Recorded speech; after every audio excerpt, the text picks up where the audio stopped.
Hello there, Aries. Welcome to your reading. So you've got some really interesting images that came up when I was shuffling out this spread for you. You've got some great things, by the way, and let me just talk about a few things first that I saw, and I'll unpack them via the spread. I also have an announcement to make. Let me start with that first. I don't usually make announcements, especially because I know that people are here for the reading, but I am no longer giving out private readings. If you are interested in a private reading, I do have a colleague who is a psychic that I trust wholeheartedly. She is an amazing reader, and her information to her scheduling website is in the description box down below.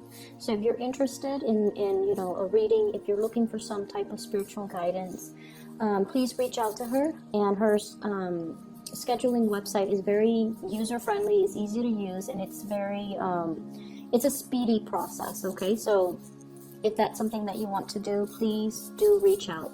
So the information is in the description box below. You can click on the link and it'll take you to her scheduling website where you can enter your information, and it's checkout is via PayPal. It's very easy to use. Okay, so I encourage you to get a reading with her. She's very phenomenal.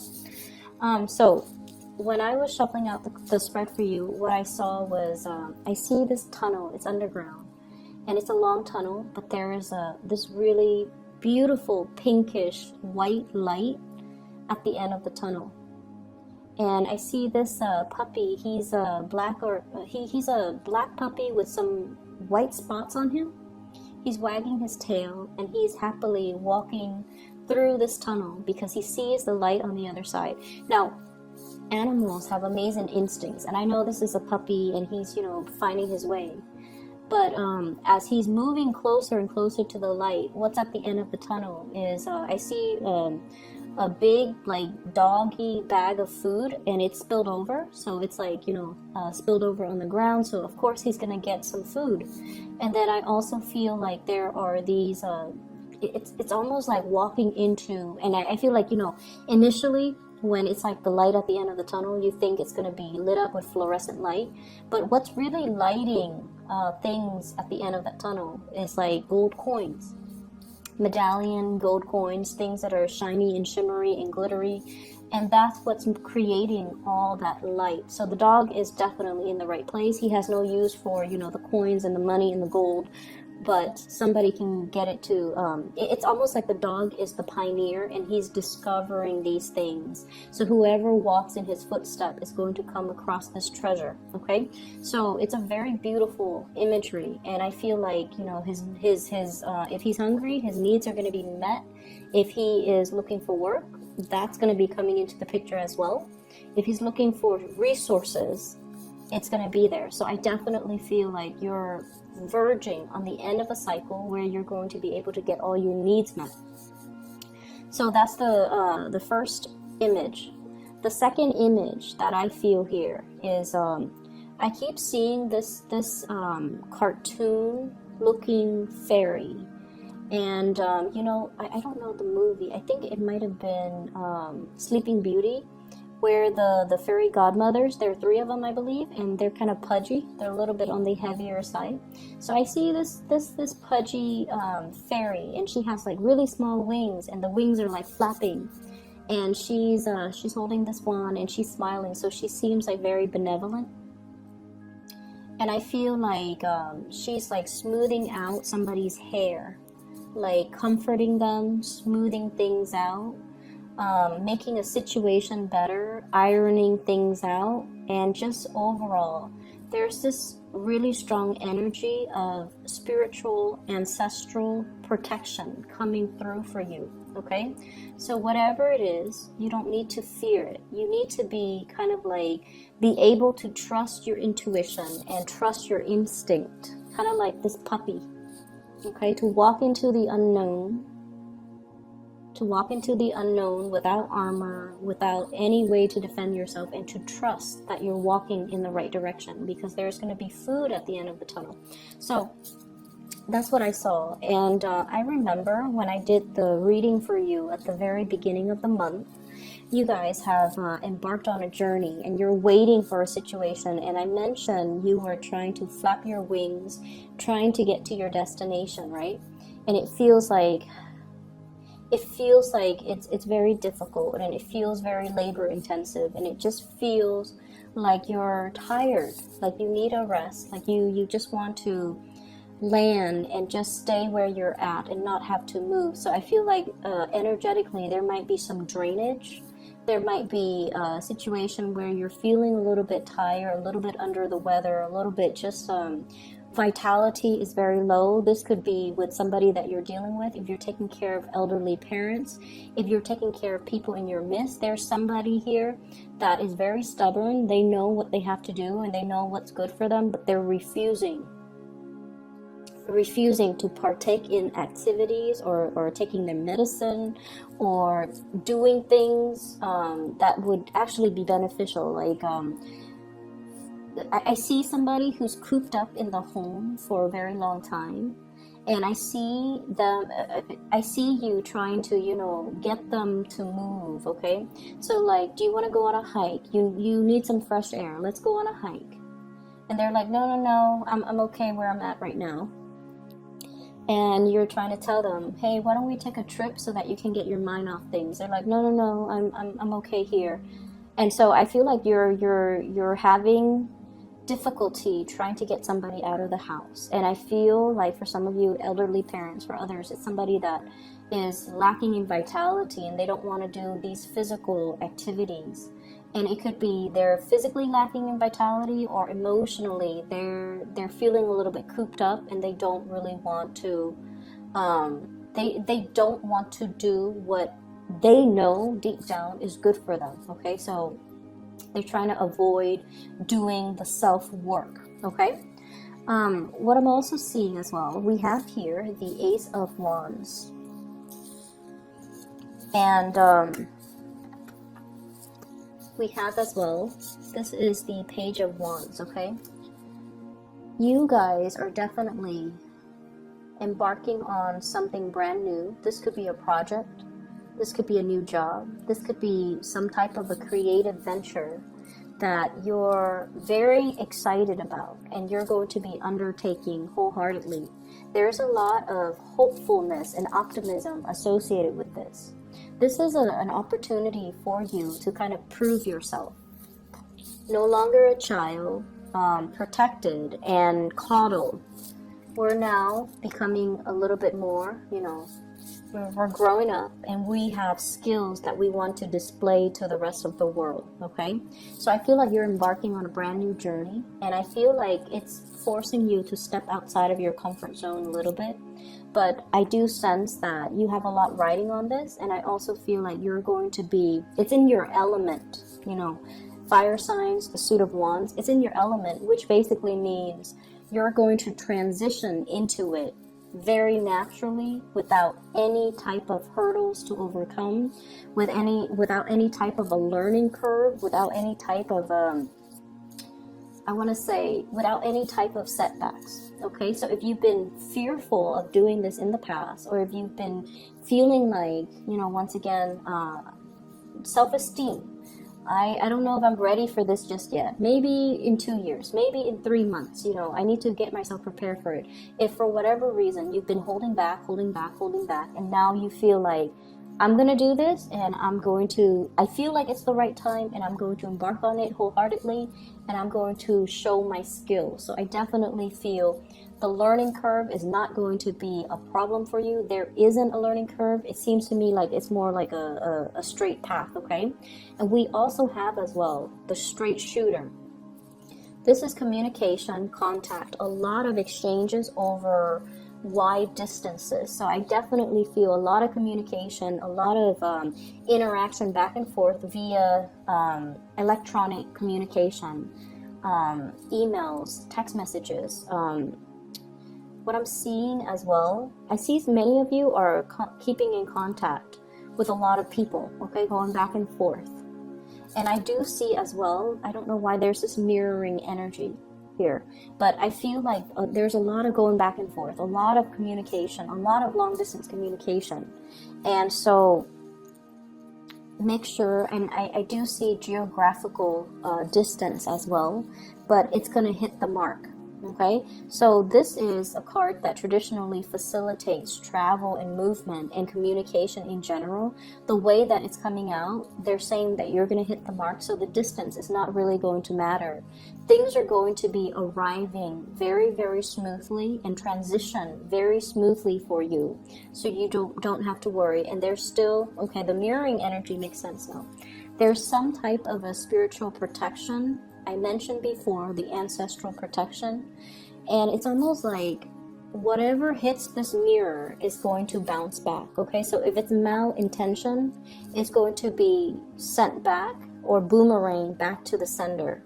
So if you've been dealing with any situation where you feel like you have to shield yourself, or if you have to kind of keep your opponents at bay or try to keep the negativity, away from you, I feel that there is going to be some reprieve from that, and especially there's going to be some type of divine protection where it's going to bounce back that energy and it's not going to energetically affect you. So there's a lot of protection coming through from this spread. I feel like in a mundane sense, for example, if you have a deadline and for whatever for whatever reason, if you fail to miss the deadline, for example, I feel like, the divine protection can come in a way where the deadline is pushed back because so-and-so that was supposed to be there to review the final product happens to be sick, so you have like that extra day to get things done.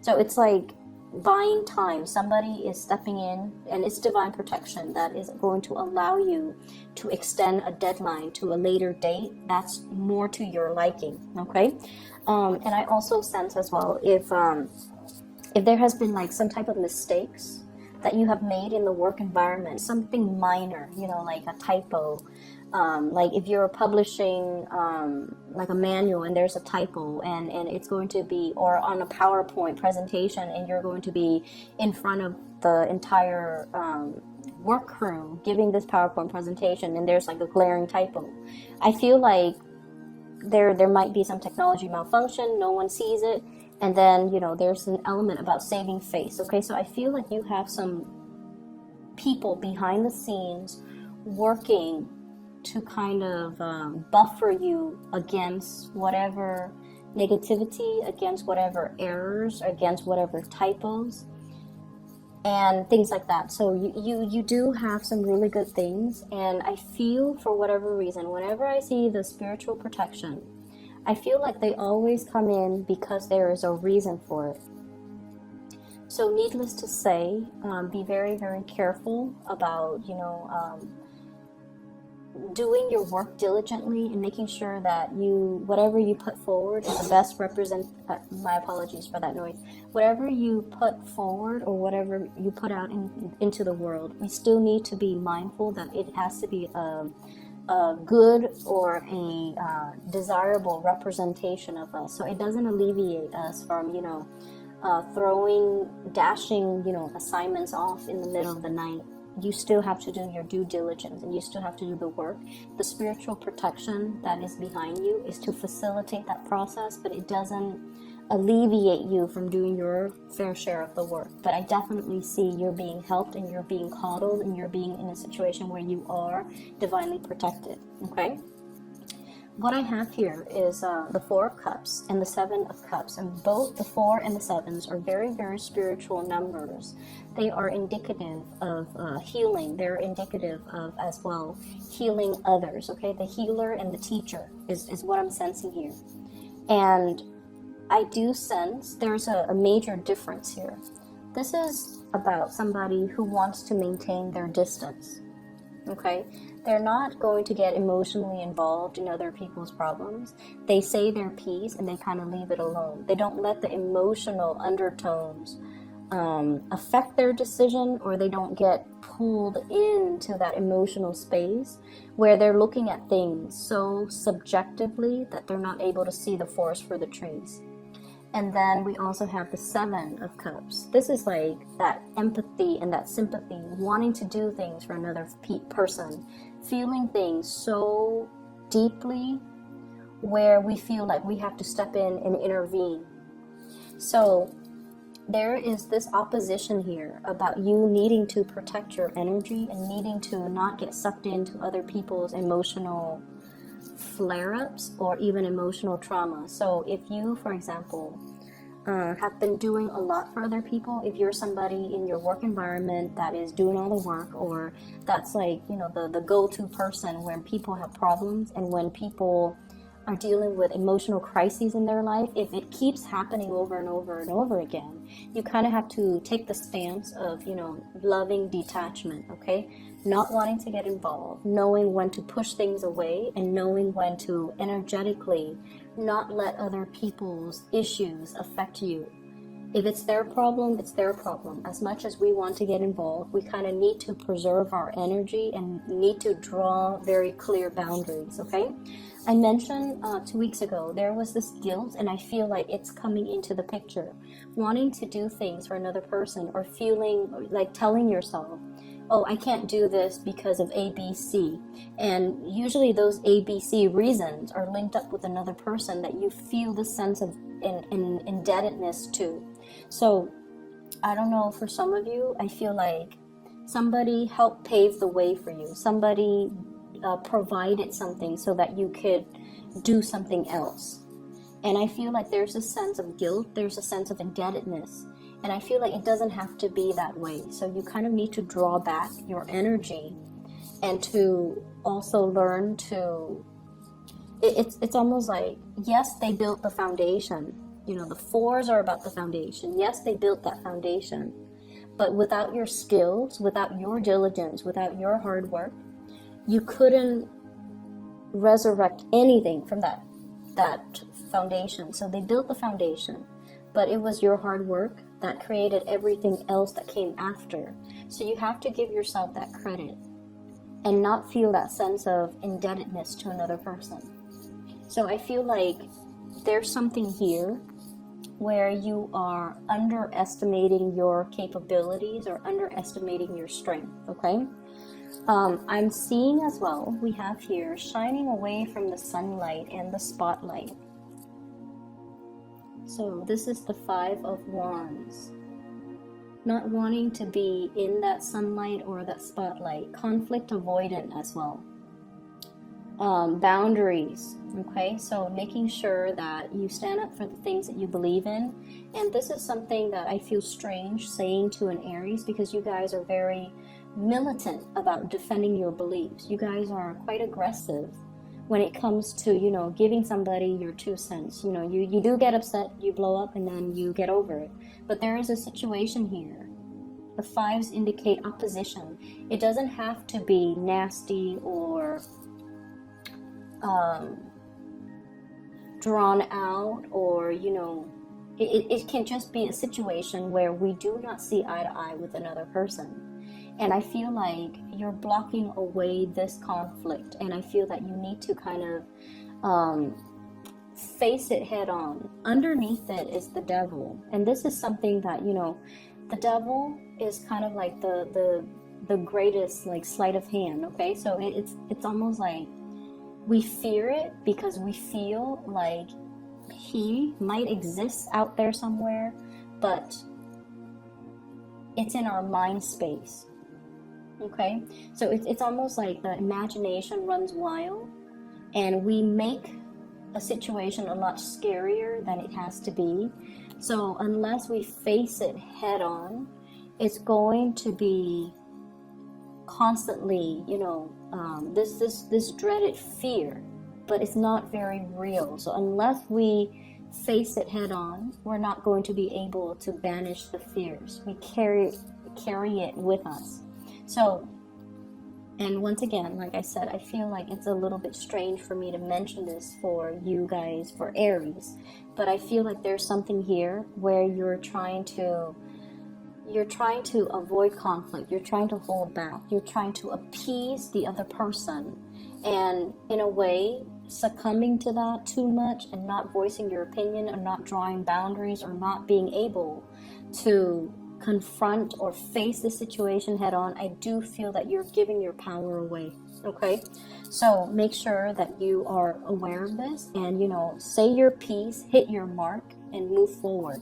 Okay, tackling things, being strategic, and especially communicating in a way where you're able to get your point across. Okay, straightforward communication, hitting your mark right here, and not being afraid of whatever this conflict, this person is, because I feel like the fear is a lot bigger in your head and in your psyche than it is in reality.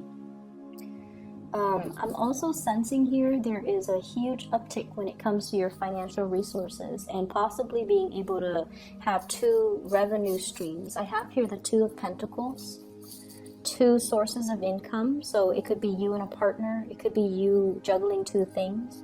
And I feel like something is very, very brand new. It needs to be taken seriously and treated almost like with, you know, kitty gloves, okay? Something that is very delicate. It needs an opportunity to grow, and it needs to be taken very seriously. So, you know how in the traditional Rider-Waite deck, the 2 of Pentacles is the man juggling the 2 pentacles. In this situation, it's almost like, which one do I treasure? There are 2 cats here, and they're both, one is new, I guess one is a little bit more, this one looks like it's older, that one looks like it's a kitten. And so if it's brand new, you want to devote a little bit more time to it, okay, until it's self-sustaining, until it's self-sufficient. So this is pretty much telling you not so much to multitask, but to do something, whatever that's newer, whatever that you need to kind of like get off the ground in a very foundational way. Establish that foundation first before you devote more time to what the existing thing. Okay, so treat things that are new, that are emerging, with a little bit more care and a little bit more attention, because it's new, and so it requires a lot more work. Okay, so the initial work that you put in, it's going to pan out. Just be very diligent, be very patient with it, and especially give it that care and that attention until it's able to progress on its own. All right, finances is going to be picking up for you guys very quickly. What I have here is the 8 of Pentacles. This is basically that harvest, okay? Being able to kind of like have something tangible as proof of your hard work. So the 7 is the harvest, the 8 is at that point of completion almost. Excuse me. And I feel like, I almost feel like there's this big energy about, you know, focusing, laser-like focus on one thing, birthing something, taking care of something that is brand new, nurturing it in order for it to grow for you. So I definitely see new projects that are in store for you, and I feel like it's going to pay dividends, but you have to kind of drop the other thing or put it in the back burner for now. Come back to it at a later date, okay? I hope the reading is helpful for you guys, and I do wish you all the best for this month. I'll be back in February, okay? Take care of yourself, Aries.